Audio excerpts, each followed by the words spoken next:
after okay, more than 15 minutes of discussion. um, I'll start my verbal adjudication in three, two, one. First thing first, I'd like to congratulate for all of you for the speeches. I think it's actually a pretty good debate in certain manners. First, what I'd like to appreciate is in this debate, you guys are able to at least touch in two levels of the debate. First, in practical levels, are you guys talking about whether the act of self-deprivation is going to bring certain harm or benefits? In philosophical levels, you try to evaluate at least the act of the self-deprivation, either it is actually in line with the sole purpose of the religion or the existence of the religion or not. Uh, that's the good thing in this debate, but there are certain things that you can improve in the next debate. What you can improve is actually very crucial and it's very simple, which is actually talking about who actually uh, you what is actually the most important actor that should be talked about, who is actually the vulnerable actor, and secondly talking about uh, who is actually this house in this debate. I think that it should be better if you guys set up the debate and create a clarity who actually you acting as. In this debate, there's no clarity on who's actually in this house that you actually talking about at the very first place. So therefore, the debate goes like a kind of blurry until in the end of the debate. And secondly, talking about engagement, I think that this debate is very lacking on engagement. There's a very lacking of POIs. I think that you guys need to improve more on that points. Mm, that's it for my general comments. Welcome to my decisions. Uh, in this debate, I'd like to congratulate the opening government as the first rank. Second rank goes to closing opposition.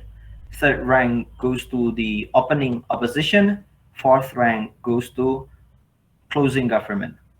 Here's the reason. Uh, First reason is because of this debate should talk about in two levels or in two perspective, right? In terms of practical and also philosophical. In terms of practical, I think that the opening government already set up this debate that the most vulnerable actor that we should talk about is actually people that lives in poverty and people that has no options at the very first place. The way they characterized it in this debate is when you're acting as a poor people, what you actually want from the religion. By default, religions exist to give freedom towards the people, right? And in that case, the opening government trying to portray that poor people should have freedom. And because of the existence of the emphasis of this deprivation act, uh, it's going to create certain pressure and also stigma and also let's say burden for religious believers. Now in that case, if they cannot fulfill that kind of actions, there will be certain consequences, and that consequences is actually self-blaming. And in this context, self-blaming is very harmful for poor people because of they have no options.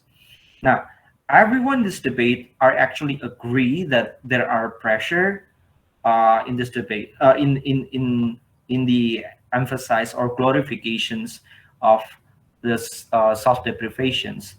But opposition trying to argue that there are no pressure, and I think that the way they argue is by just simply saying that people can decline and opt out from the yeah, opt out. There's an opt out mechanism. Now, how do I weight the debate? I think that the way I weight the debate is by look at the very first place, looking at role fulfillment. I think that the opening bench are already good enough in portraying that who's actually the most vulnerable actor in here, and how by default in principle or in philosophical level how the religion should be exist and what is actually the sole purpose of the religions, and how the actions is actually from self-deprivations is actually regrettable at the very first place, because of it create constraint towards certain actor, which is the vulnerable actors.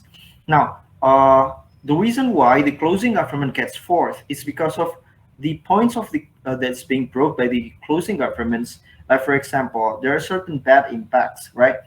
People will questions the religions. That is the first point. I think that the first question that going to be appear is, so what if people question the religions? I think that you need to extend and elaborate more the importance of your points at the very first place. Secondly, uh, in for people that is actually irrational, the second point is they're going to do, let's say, extreme act of self-deprivations. I think that the way they explain this argument is actually also lacking on elaborations. So what if there's a lot of people doing extreme act of self-deprivations? Now, in another side, that closing opposition also able to explain, closing government able to explain to me about the peer pressure with the existence of media and also the society. I think that, but the problem within this argument is actually is pretty much the same, that same argument that's being brought by the opening government. So therefore, in terms of contributions, I think the closing government is actually very lacking, and yet there are several potential arguments, but unfortunately, it's unelaborated until in the end of the day. There's two interesting points in here. I think that the most interesting points come from the closing governments talking about bad image of the let's say the religion. If people question there are certain harms of a religious act.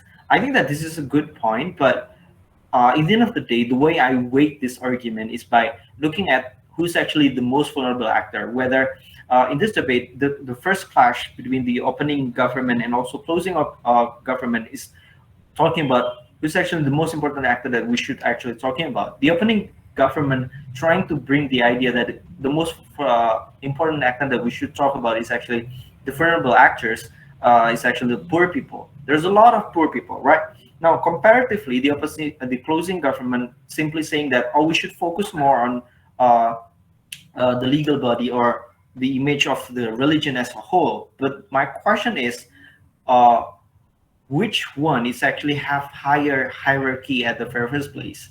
Because of there is no clear explanations or clear uh, clarifications on which one which has the higher hierarchy that we should talk about. So therefore, the way I weight it is by looking at the role of the closing at the very first place. If closing trying to bring new perspective in here, let's say talking about the image of the religion by default, I think that closing need to create a better clarifications or better explanations on why it is actually the case, why we should talk more about uh, the image of the religion compared to people that's actually vulnerable at the very first place. So because of there's no clear clarifications come from the oppositions and clear explanations on why their extension is actually the one that we should focus on, I think that closing government deserve get the fourth. And also another interesting point talking about emotional satisfactions, but unfortunately this argument also lacking on elaboration, so therefore I did not give much credit on that. Now here's the thing: why the closing opposition? No, I'm sorry. Why the opening the opposition side is actually higher compared to the um, closing government? The way I weight this is by is because of the second extension that come from the second analysis that come from the closing government. The closing government explained to me that there will be certain people that's irrational that going to do extreme act of self-deprivations. In this context, there are three kind of acts, right? First, ritual fasting. Secondly, asceticism, and also voluntary poverty. Meanwhile, the opposition already tried to explain to me that there is a good side of this. The good side is when people, let's say, doing voluntary poverty, there are certain benefits. the benefits are there will be more people going to at least have a better life because of people helping other and so on and so forth. In that case, the argument of the closing government actually kind of proving a points of the opposition where there will be more people going to have better life because of this extreme act come from uh, come from these, let's say, irrational people like the closing government mentioned. So therefore, the way I see it, in even in the worst case scenario of the closing government, what they try to explain, there will be irrational people that going to do, let's say, self deprivations. But regardless, the benefits that's being explained by the opposition side, it's also going to be exist. Now, which one which about who's going to get the third and who's going to get the second. I think that the way I weight this is by looking at the benefits at the very first place. The opening oppositions trying to bring the benefits that, oh, if you do like self deprivations, specifically talking about the fasting, it's going to create benefits. The benefits is like personal benefits, healthier body, and also healthier, let's say, uh, emotional or psychological benefits. And meanwhile, the closing opposition trying to bring me a new perspective by saying that it's no longer talking about only personal benefits of the acts, but also wider perspective where there will be more people going to get the benefits from this kind of act. In the end of the day, the point of the closing opposition is actually more upper hand because of I can see there are more wider explanation and wider benefits that could be brought and could be felt by more people in this context. The vulnerable actors is being brought also by the first by the opening government.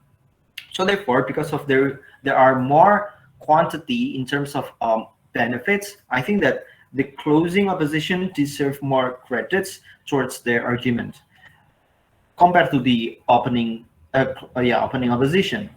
Now, what is actually the argument that is being brought by the exclusively by the uh, closing opposition? The closing oppositions also bring interesting points.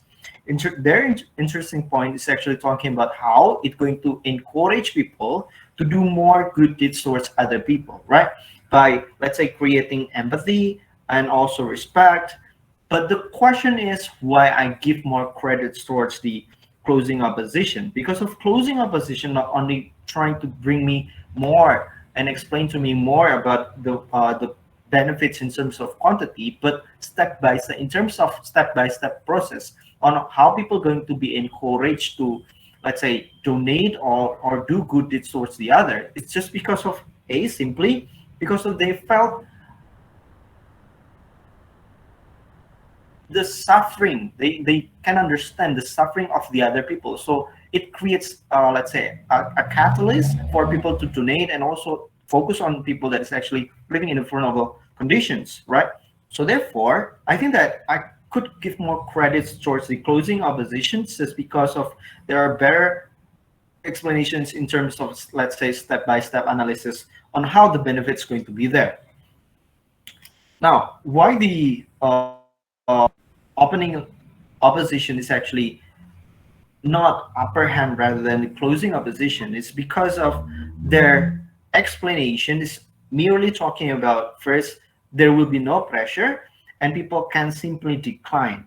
But the problem within this kind of argument is because of I think that the characterizations come from the affirmative is already too strong at the very first place, and yet there's no further clarifications on, let's say, the affirmative, the opening government say that there are no options for the vulnerable actors to opt out from these self-blaming actions because of they cannot fulfill what the society expect from them, and therefore there is no freedom. Meanwhile, the response of the opposition is simply say that, oh, you can simply decline or opt out. But there is no further explanations on how you're going to counter the bad consequences come from the society, or how you're going to counter the self-blaming act, and also how you're going to counter in kind of in a sense that you're going to lose a nuance where your religion cannot give you freedom at the very first place because of there's no such of explanations. I think that not only in terms of benefits they already lose from compared to the closing opposition, but also in terms of another clash, which is talking about the pressure, whether the pressure is actually exists or not, or how you going to counter that kind of bad impacts from the act at the very first place. I think that the opening oppositions is actually failing on that point. Now, the reason why they got the first, the opening government got the first. I already told you that there's 2 points that they actually trying to prove. In practical level, there are certain harms of this act, and the harm itself, by default, in terms of principles, is not fulfilling the sole purpose of the religion, the existence of the religion at the very first place. So in that manner, I think that the opening uh, government is already succeeding not only in terms of fulfilling their role as setting up the debate and also creating a clarity uh, which actor that we should talking about at the very first place. So therefore, the opening government deserve the first. But there are certain improvement that the opening government that could bring in the next debate. I think that the first improvement that should be bring in this next debate is talking about emotional satisfaction that is being brought by the closing government. If the government can explain to me and characterize more about the vulnerable actors, like for example, like this, if you are vulnerable actors as a poor people, what do you want from religion in the first place? You want satisfactions, you want safety, you want freedom, you want let's say emotional satisfactions. Why? Because of physical satisfactions is not going to be there, right? You're not going to be fulfilled, let's say, in terms of materials. You're poor, as simple as that. So what you're trying to looking for is emotional satisfactions, right? Now in this context, emotional satisfactions even not going to be able being fulfilled if there's, let's say, pressure and also stigma from the society, and also what is it, the emphasis of the existence of the self deprivations. So not only these people are actually being oppressed by the system, but they live in a worse condition compared to the ideal world that we trying to talk about. Second point is I think that you guys need to explain to me what is actually the paradigm in this debate. What do you want in this debate? What kind of world that is actually the ideal world that you're actually trying to achieve or trying to pursue at the very first place? I think that the ideal world for the vulnerable actors is not only they can live at least in a better conditions in terms of materials or whether in emotional conditions, but also I think that the paradigm could be more wider in terms of why the sole purpose of the religions can bring more benefits towards these vulnerable actors, and why at the end of the day uh, the emphasis of these practices is actually not fulfilling the philosophical existence of the religions at the very first place. So therefore, I give the first to the opening government, second again towards the closing opposition, third for the opening opposition, and fourth goes to the closing government. I think that's it. If you want to ask me a question, just ask. Thank you. Mas mau nanya. Yep, Hannah. Bukannya self deprivating itu benar-benar gak ada benefitnya gitu loh Mas, even if kita ngomongin kayak fasting and such, ujung-ujungnya kayak namanya self deprivating juga ada masalah. Makanya kita nggak mau ngejelek-jelekin self deprivating like OG, kita bawa ininya loh Mas, emphasisnya. Therefore kan kayak mosinya disource regret emphasis, bukan disource regret the self deprivating. What do you think? Yes, I do agree. Aku setuju bahwa itu that's another perspective. yang kamu mau coba emphasize on, kita debatnya itu sebenarnya harusnya ngomongin tentang emphasize-nya ini kan dalam tanda kutip. But in the end of the day, kamu kayak banyak muter-muter ngomongin tentang pressure, which is udah dibahas sama si opening yang pertama. Terus yang kedua, kamu ngomongin juga tentang kayak extensionmu ngomongin tentang ada karakterisasinya bagus lah. Kamu bisa nge-characterize ada loh 2 orang yang bisa bakal nge-respond towards this act gitu.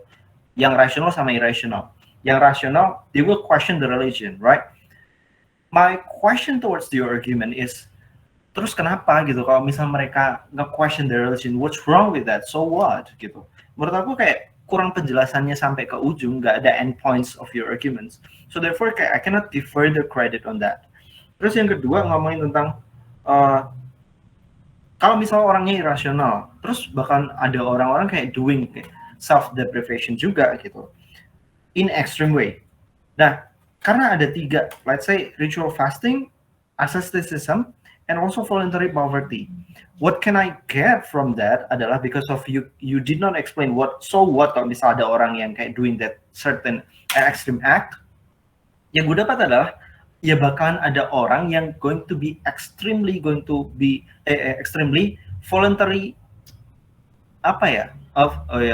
doing the voluntary poverty in extreme way gitu. What does it mean? It means argumen benefitnya dari si opposition tetap flying gitu. Karena in the end of the day, kayak gue ngelihatnya ya bakalan ada orang bakalan donate anyway gitu. Bakalan in extreme way. So what does it mean? It means benefit yang dibawa si opposition, di mana orang miskin itu dapat benefit dari this kind of act, tetap fly dong gitu. Paham nggak, Tan? Paham sih Mas, cuma kayak aneh aja gitu loh Mas, kayak si stances-nya si Oji ini menurut Hana nggak pas. Soalnya unfair aja kalau misal Oji bawa tentang self deprivation bad and such, sedangkan bakal kesusahan kalau kayak gitu, bakal mati-matian jelasin. Apalagi mereka tadi sampai mepet banget jelasin puasa itu bermanfaat, padahal yang namanya ritual fasting itu ya ujung-ujungnya berbahaya gitu loh. Even if it's not, itu tuh tetap ada possibility-nya, dan posibilitas itu yang kita bawa tadi Mas. Coba deh jelasin poinmu gimana.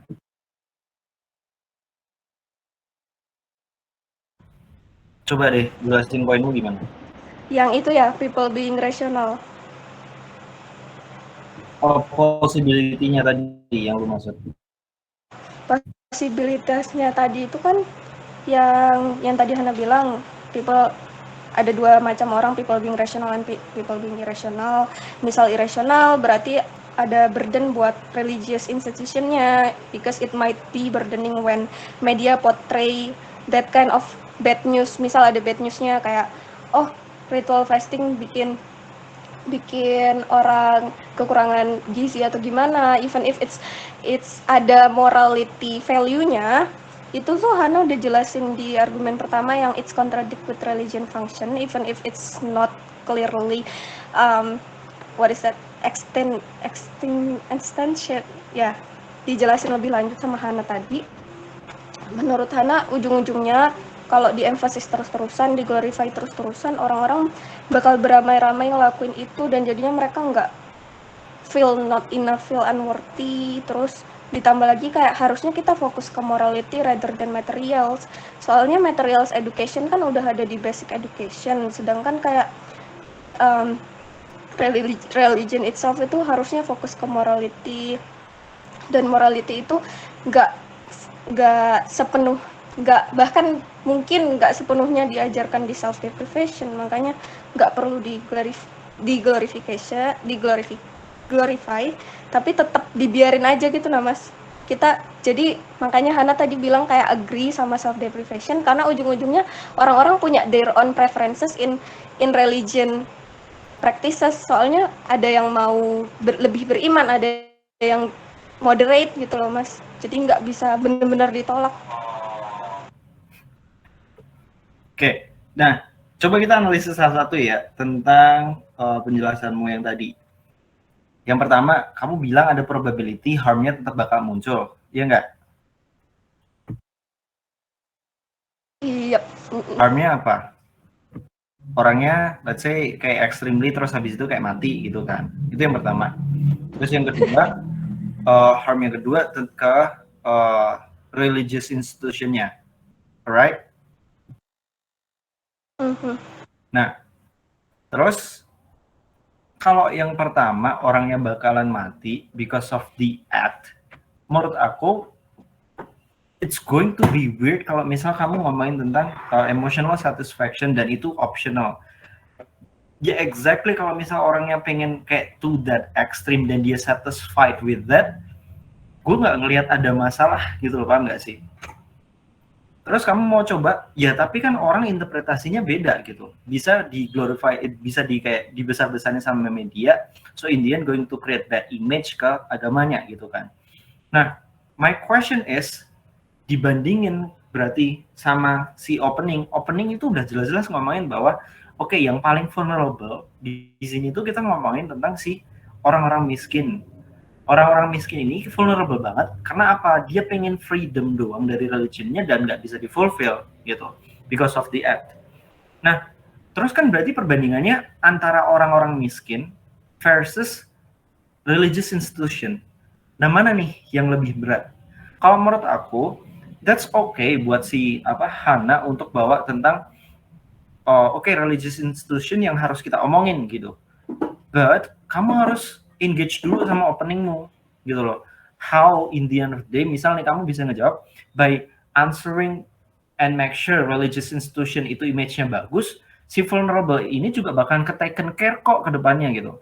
Nah, that kind of engagement dan juga penjelasan di mana kenapa religious institution is actually higher gitu, argumennya lebih berat dan juga lebih difokusin di debat ini, itu nggak ada dari kamu gitu, paham nggak sih? I see. Jadi kayak menurut aku loncat aja gitu. Nah, menurut aku this is also new learning mungkin ya buat kalian. Kalau kalian mau bawa new perspective in the debate, that's fine. Memang kalau misal as a closing yang harus dibawa itu gitu. Cuman lu harus engage dulu sama yang lainnya, perspektif yang lainnya gitu. Either kamu clarify that's not the debate.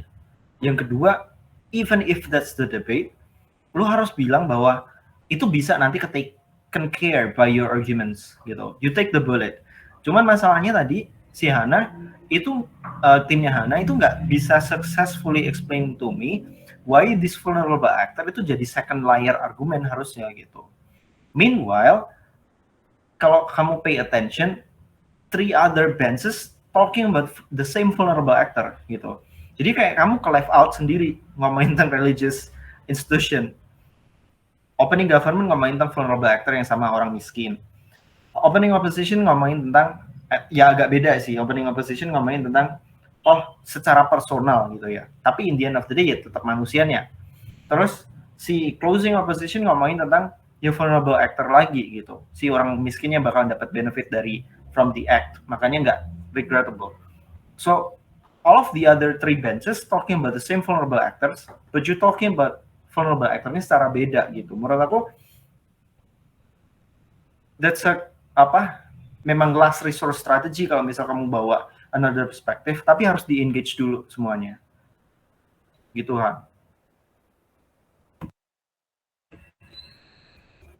Tapi bukannya unfair ya Mas kalau misal argumen kita nggak kebeli, tapi kan itu salah benches lain, kenapa mereka nggak aktor analisis kayak tiga-tiganya, sedangkan kita udah buat tiga-tiganya gitu loh Mas.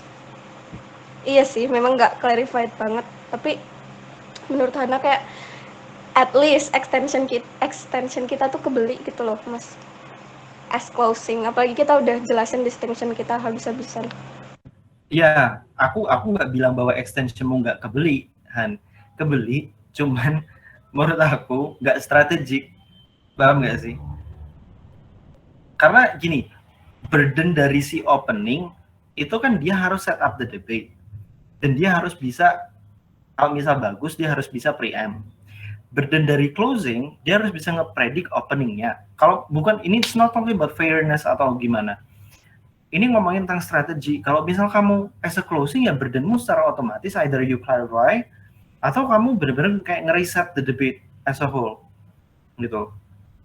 Apalagi kalau misal kamu di top room nih, bayangin aja kalau misal di top room, semuanya udah ngomongin tentang politics, everyone is already talking about, let's say, the economy, let's say, talking about the religion. Terus kamu mau coba ngomongin tentang another perspective, let's say ngomongin tentang environment. Lah, di closing kamu nggak bisa ngomongin tentang 3 hal ini, kamu harus bawa new perspective, right, ngomongin tentang environment. Tapi kamu nggak bisa cuman bilang, okay, we should talking about the environment. Why? Because of environment-nya itu nanti bahkan dapat benefit loh, gitu, dari certain proposals yang kamu bilang. Nggak bisa, karena 3 argumen dari si other benches ini masih stands. Paham nggak sih? Apalagi kayak the other benches ini udah ngomongin tentang satu hal yang sama, ngomongin tentang ekonomi, let's say. Terus kamu loncat ngomongin, hey, we should talking about the environment. Adjudicator going to simply ask, lah, terus ekonominya tadi lu mau kemanain gitu, paham nggak sih? Jadi kayak ke left out secara automatically kalau aku ngelihatnya gitu. Walaupun benefitnya tetap gue bisa credit, cuman nggak strategic gitu. If you want kayak nge-shift the debate bener-bener kayak 180 derajat, kamu harusnya bilang, kalau misal dari kayak exampleku tadi, kamu mau ngomongin tentang environment. Okay, ladies and gentlemen, we're going to talk about new perspective in this debate, talking about the environment. But before that, let me engage about the argument of the economy. Gitu. Engagementnya kamu harus bilang bahwa sebenarnya ekonomi ini second layer of the debate, dan bisa ke-fulfill juga kok kalau misal kita taking care of the environment. So the debate going to be kayak gini, masalahnya going to be kayak telur sama ayam gitu. Mana yang duluan? Kalau misal kamu di closing bawa new perspective, ya kamu bilang bahwa ya telur duluan gitu, environment duluan baru ekonominya bisa taken care gitu. Jadi kayak the hierarchy of the arguments itu bakal kelihatan, bisa kamu shift gitu. Nah, that ability menurut aku yang perlu kamu pelajari as closing.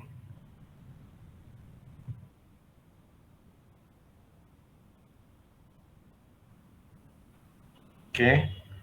Terus yang kedua, lastly, kamu kan ngomongin tentang the probability of harms gitu kan. Tapi regardless, the probability of the benefits masih ada dari si kayak the other benches gitu. Jadi menurut aku kalian juga perlu be more comparative sih.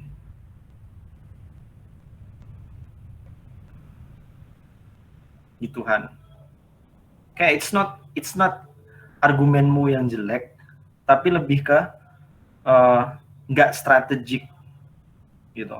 Karena kalau misal di BP, the debate will become more complex. Nggak cuma ngomongin tentang argumennya bagus atau enggak, tapi lebih ngomongin tentang strategi. Lu bisa baca situasi, engagementnya juga harus bagus gitu. Jadi kalau complexity in the debate itu it's another different level. Kayak people can be fucked up because of their argument. Bisa dapat fourth, bisa dapat first. It is so unpredictable. Gitu kan, ada pertanyaan lagi gak? Atau mungkin dari Lucy? Atau yang lain? Aja dulu.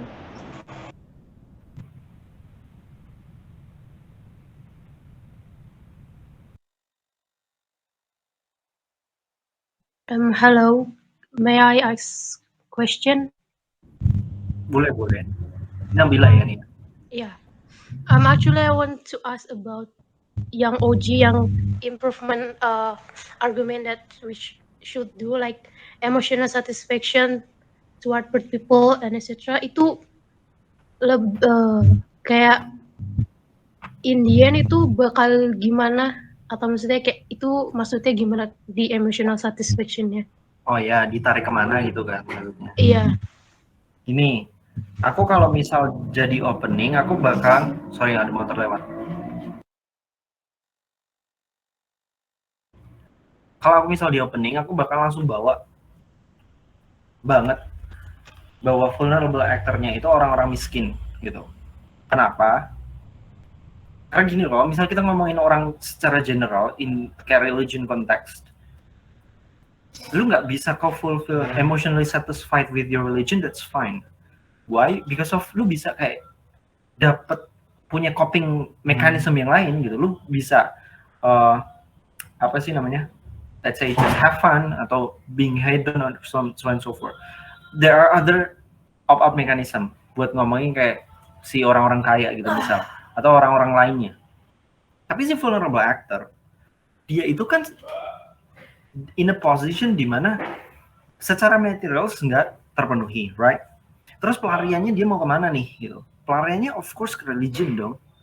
Nah, karena pelariannya ke religion, so ekspektasi eksistensi dari religion ini kan harusnya bisa fulfilling gitu, bisa being fulfilled ke orang-orang miskinnya tadi itu. Apa sih ekspektasinya orang miskin terhadap religion? Ya of course freedom, of course emotional satisfaction yang tadi aku bilang, of course security gitu. Kalau religion cannot offer you apa yang namanya let's say welfare, so seenggaknya emotionally lu bisa satisfied, right?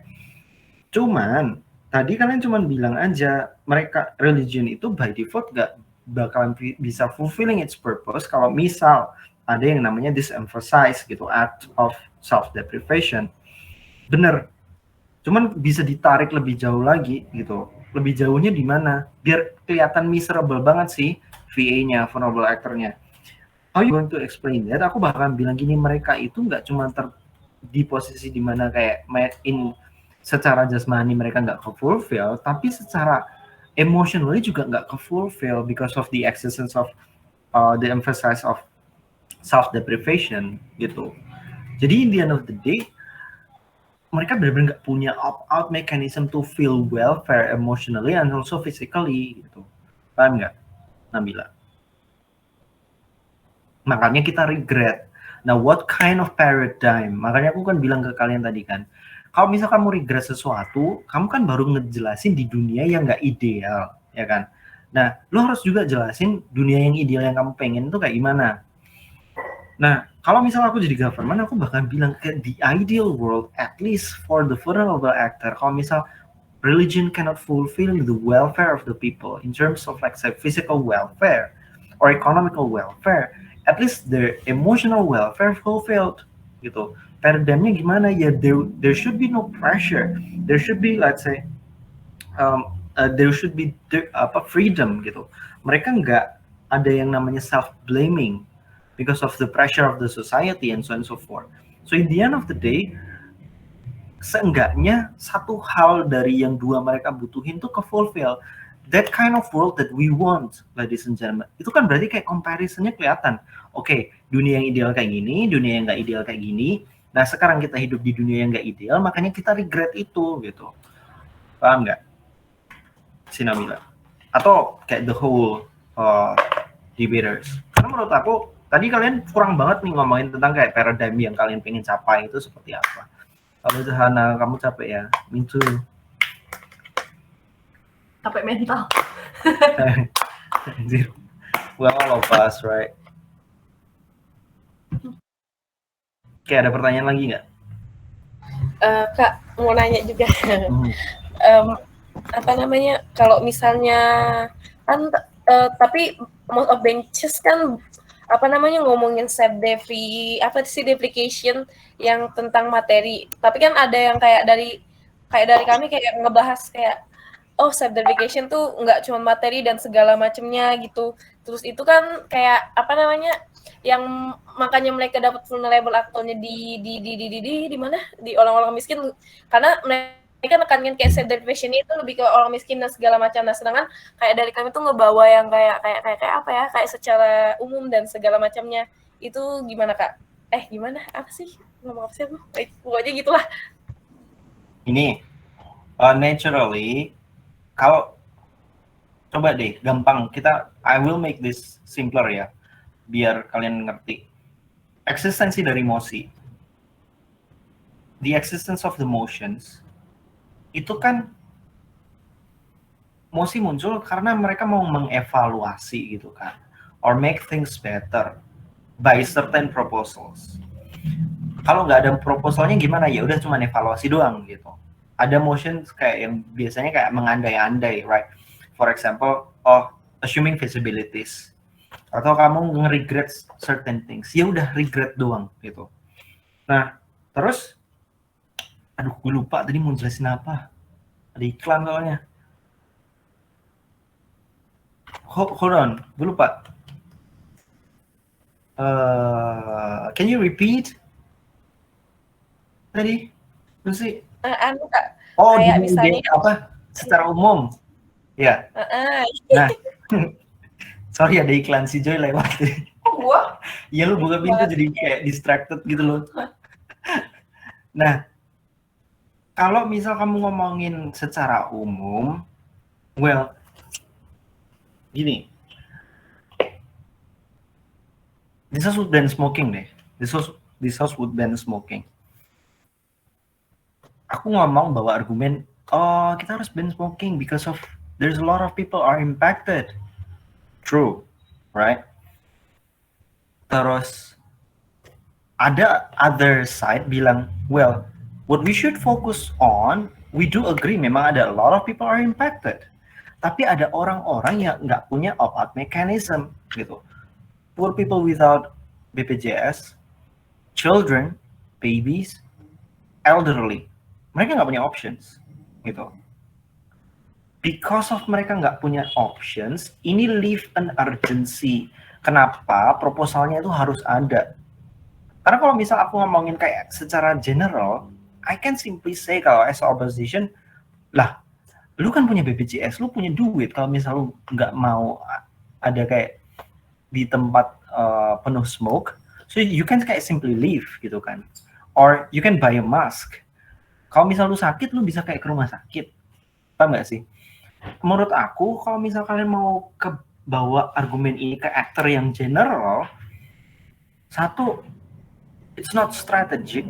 Terus yang kedua, it's going to be really hard for you to explain. Sebenarnya kayak urgensinya apaan gitu. Karena mitigating factornya untuk lari dari harm yang disebutin itu bakalan banyak banget gitu. Paham nggak lu sih?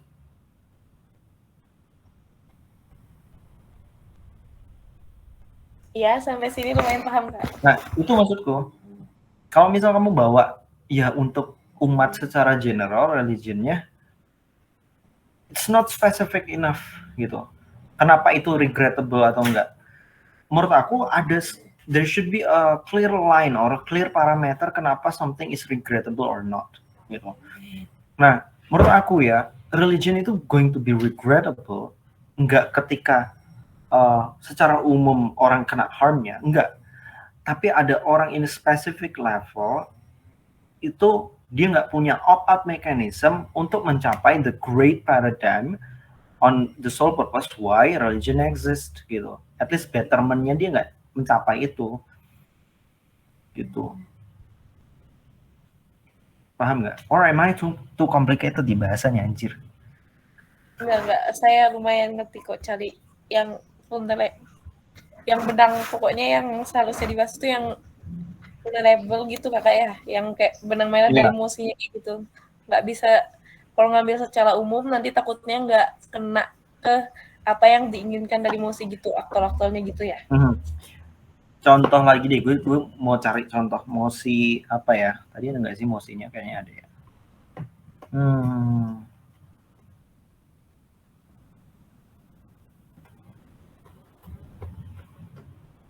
Nih, yang mosi tentang this will implement the teacher independence model in school for children age over 12. Kalau misal si afirmatif bahkan bawa benefitnya gitu kan. Independence model itu going to create certain benefits A, B, C, D gitu. Kalau gue bilang benefitnya specifically cuma secara general, berarti kan ada probabilities nih buat orang-orang yang let's say in a good condition atau welfare. Ya, bentar lagi. Terus habis itu lu juga bisa ngomongin itu kan benefitnya ke orang-orang yang benar-benar in a bad condition. Si opposition bilang bisa simply say, lu nggak perlu ngomongin benefitnya ke orang-orang yang in welfare conditions. Why? Because of regardless of the education system yang ada, mereka bisa kayak less mereka bisa kayak take expensive courses and they still won and they will going to be succeed gitu. Jadi nggak strategi kalau misalnya lu ngomongin ke orang di kondisi yang bagus, paham nggak sih? Lu harus ngomongin orang yang benar-benar kayak vulnerable. That's why the motion exists. Tapi nggak menutup kemungkinan bahwa secara general tetap dapat benefitnya. I'm not saying that it's wrong, but it's not strategic. Urgensinya nggak bakalan kelihatan aja gitu. Paham nggak sih? Oke, Kak. Oke. Ini udah jam 7. Kalau misal ada pertanyaan lagi, you can chat me secara personal ya, karena gue di sini nge-coach SWDF. Itu. Thank you so much for having me. I'm sorry kalau misal feedbacknya kayak babi. And it's not ideal enough, but I'm having fun. Thank you. Semoga bisa bermanfaat ya bagi kalian. Thank you, Kak. Thank you juga Hana. Nah, baru lihat kan kamu? Lanjutin sana mainan slime-nya.